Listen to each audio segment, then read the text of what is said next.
All this work that we're doing, brothers, for this ministry, eventually is going to pay off. You better believe it, man.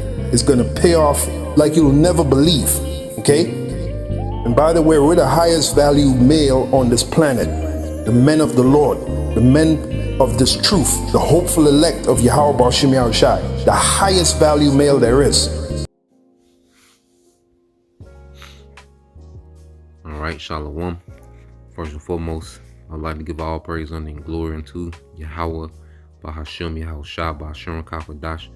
Double honors unto the apostles and the elders of GMS who rule well, teach well, being great examples to his younger brothers, and peace and blessings, salutations to the hopeful lake out there, pushing his word in truth and in sincerity across the four winds in the name of Yahweh, Bahashem, Yahushua, pushing to get up out of here. Shalom to the hopeful lake, the believers, the listeners, whom have came back to the obedience of the scriptures through faith in Yahweh Bashim Al-Shai. And real quick, I meant to bring it out yesterday, but I'll do a quick separate lesson on it, dealing, with ancient, marriage customs in Israel. But I just wondered, does, Saneter know this? Saneter, which is, the Jake from the house of unconsciousness, okay? That Egyptologists Pan-Africanism madness, okay, which those Jakes, they play like they just so deep and, they got all this understanding. But Jake bullshit, man. All right, Jake don't know nothing about customs. And Jake pretty much is just an American. And that whole Egyptologist madness and unconsciousness madness is a scam. Okay, it's just a scam. It's another thing to garner attention and clout. Okay, money. All right, it has nothing to do with teaching our people a way, giving our people, okay, in any type of enlightenment. Okay, it's just a bunch of niggas. Okay, it's just an advanced barbershop talk.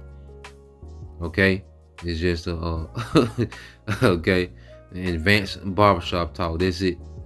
Okay, so real quick, I'm getting straight to the point, man. Now, this is ancient marriage customs in Egypt. Now, let's read this, okay? And I wanted the Saneter to know this.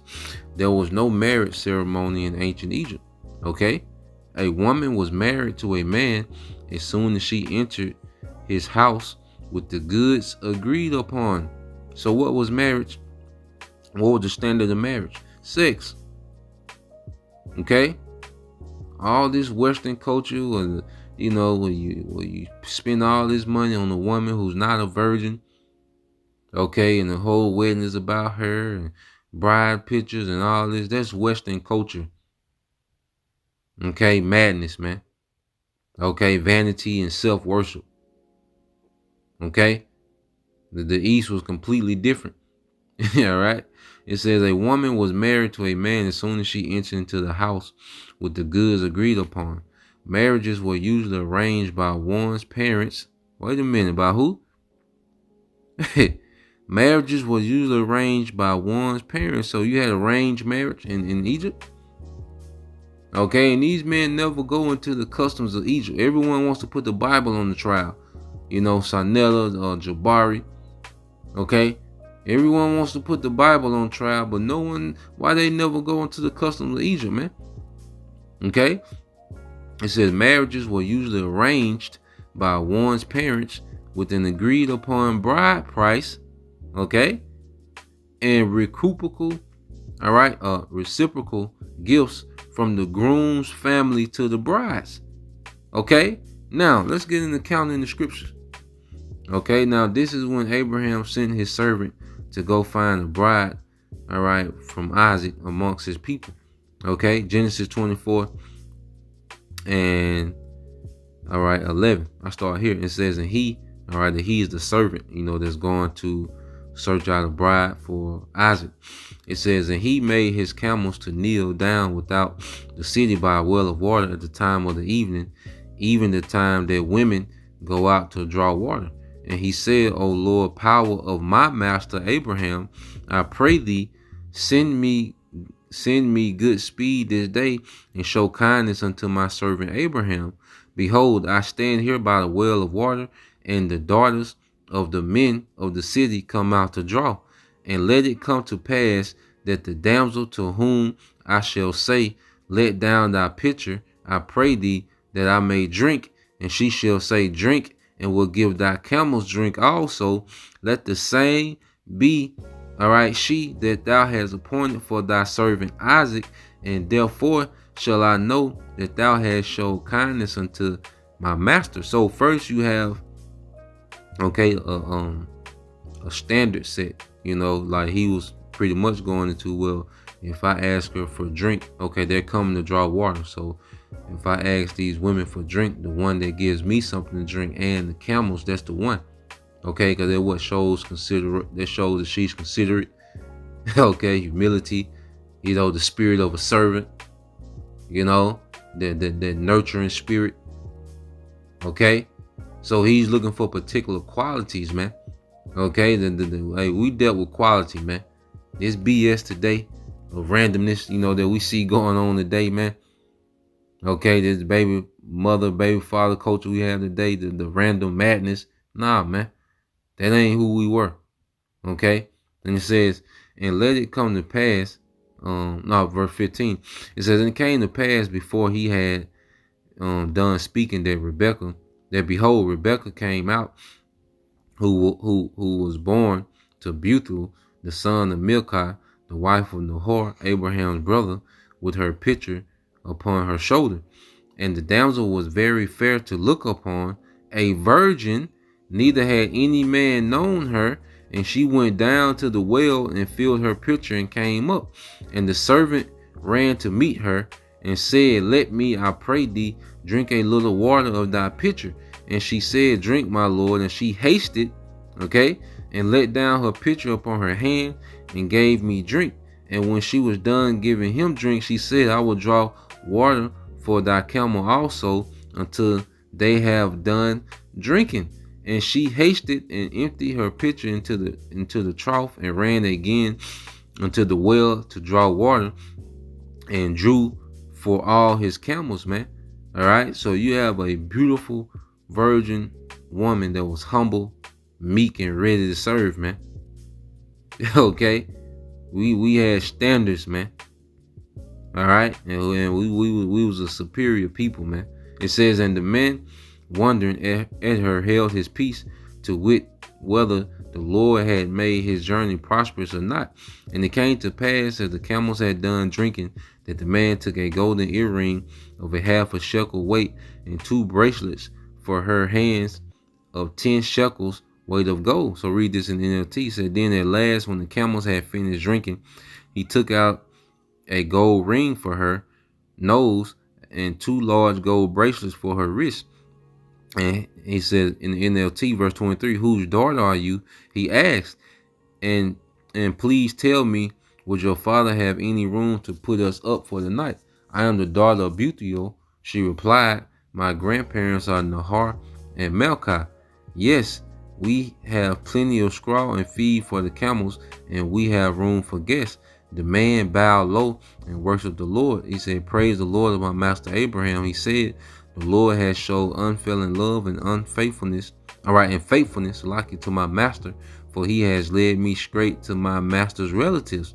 The young woman ran home, to tell her family everything that happened. Now Rebekah had a brother named Laban, which Laban's daughters would be, the wives of Jacob, Leah and Rachel, okay, who ran. So they see how it was a joining of houses, man. Okay, well, like I said, it wasn't no randomness, man. It was joining the houses, which was joining of estates and inheritance, man. Okay, it says, who ran out to meet the man at the spring. He had seen the nose ring and bracelets and on his sister's wrist, and had heard Rebekah tell what the man had said. So he rushed out to the spring where the man was still standing beside his camel, because Laban, he was kind of money hungry. You go into him. So he see Rebekah come back, okay, decked out, with new jewelry. He rushed to see, like, okay, who this guy? What's up? Laban said to him, come and stay with us. Come on in, brother. It said, ye who are blessed by the Lord, why are you standing here outside the town? I have a room already for you and a place prepared for the camels. So Laban like, get on in here, boy. My brother, get on in here, man. We got plenty of room. You see? It says, so the man went home with Laban, and Laban unloaded the camels, gave him straw for their bedding, fed them, and provided water for the man and the camels, drivers to wash their feet. Then it said, then food was served, but Abraham's servant said, I don't want to eat until I have told you why I have come. All right, Laban said, tell us. I am Abraham's servant, he explained, and the Lord has greatly blessed my master. He has become a wealthy man. The Lord has given him flocks of sheep and goats, herds of cattle, and it says a fortune in silver and gold and many male and female servants and camels and donkeys. So Abraham had an enterprise. Okay, so he sent his servant to go get a wife for his heir to continue on the enterprise. Okay, to expand on the enterprise, man. All right, it says, when Sarah, my master's wife, was very old, she gave birth to my master's son, and my master has given him everything he owns. And my master made me take an oath. He said, do not allow my son to marry one of the local Canaanite women, man. Okay, which the nigga woman today is like a goddamn Canaanite woman, a damn savage, man.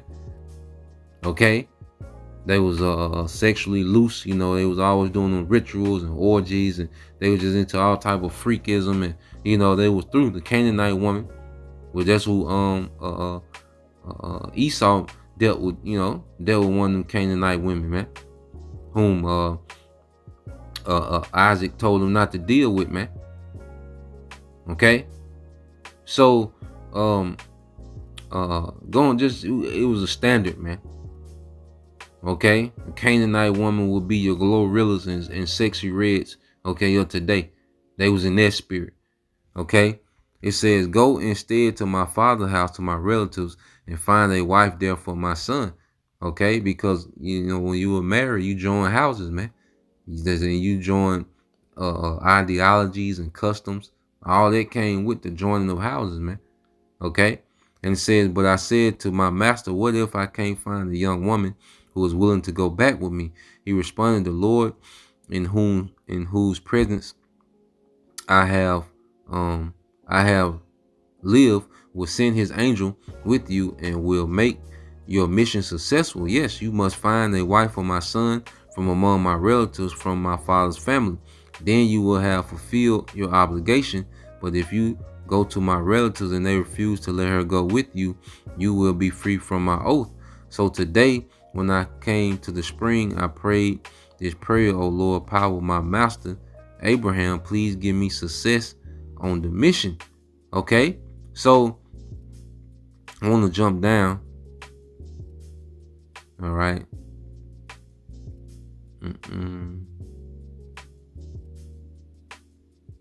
All right, jump to verse 49. So it says, so tell me, will you or won't you show unfailing love and faithfulness to my master? Please tell me yes or no, and then I'll know what to do next. Then Laban and Bethuel replied, all right, the Lord has obviously brought you here, so there is nothing we can say. Here is Rebekah, take her and go.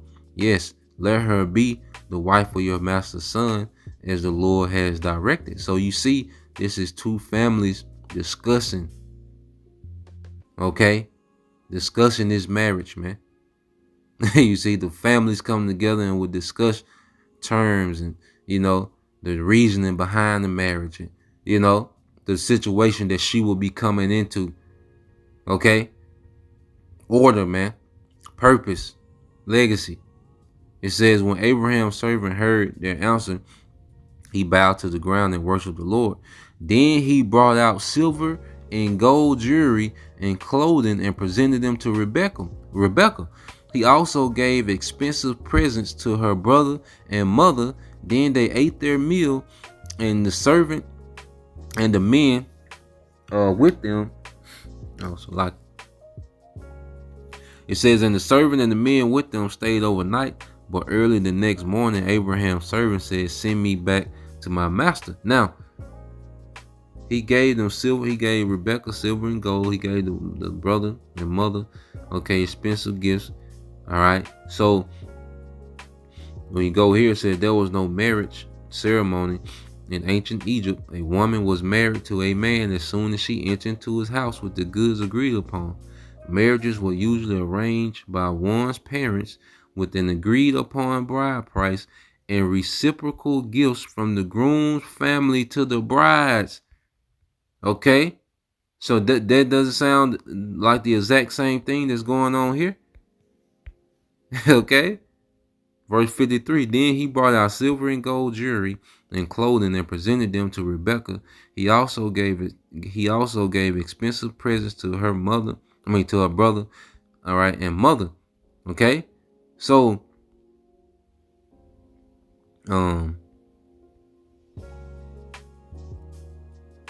So let's keep reading. It says, verse 54 said, then they ate their meal, and the servant and the men with him stayed there overnight. But early the next morning, Abraham's servant said, send me back to my master. But we, all right, this is Rebekah's family. Okay, it says, but we want Rebekah to stay with us at least 10 days. Her brother and mother said, then she can go. But he said, don't delay me. The Lord has made my mission successful. Now send me back so I can return to my master. Well, they said, we'll call Rebekah and ask her what she thinks. Wait a minute. Our women didn't have a say so. You had certain instances, the woman had, a little say so. Sometimes the woman didn't. Okay. But then you had a situation where a woman, okay. So this whole just tyrannical, barbaric, image they trying to pitch is off, man. Okay. It wasn't the case, man. It says, so they called Rebekah, are you willing to go with this man? They asked her, and she replied, yes, I will go. Okay. So she said, yes, I will go. All right. Now, this is Genesis 24 and 64. All right. It says, when Rebekah looked, up and saw Isaac, she's been brought back to Isaac, she quickly dismounted from her camel. So when she seen Isaac, she like, God damn, then, Isaac was like a prince. Abraham was like, a king in that region, man. All right. So she seen him, and she like, damn. And she quickly got out the camel.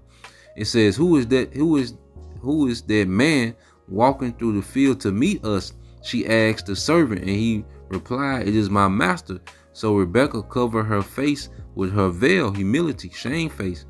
Then thy servant told Isaac everything he had done. And Isaac brought Rebekah into his mother Sarah's tent, and she became his wife. No ceremony. Okay. He loved her deeply. Wait, the Israelite man loves? Another account of a man loving his wife. He loved her deeply, and she was a special comfort to him after the death of his mother, man. Okay. So I wanted the Saneter to know that, man. Okay. So all this madness and BS and, that's reprehensible. Okay. Looking ass nigga, man. All right. It's off. All right. And I say, we are being restored back to that as a people, man. The spirit of Yahweh is healing us, from the wounds of this captivity of westernization, and we're being restored back to this way, man, as a people. So that's the point. Just want to bring that out, Lord will, you brothers. All right. And you few sisters edified. Till next time, I say shalom.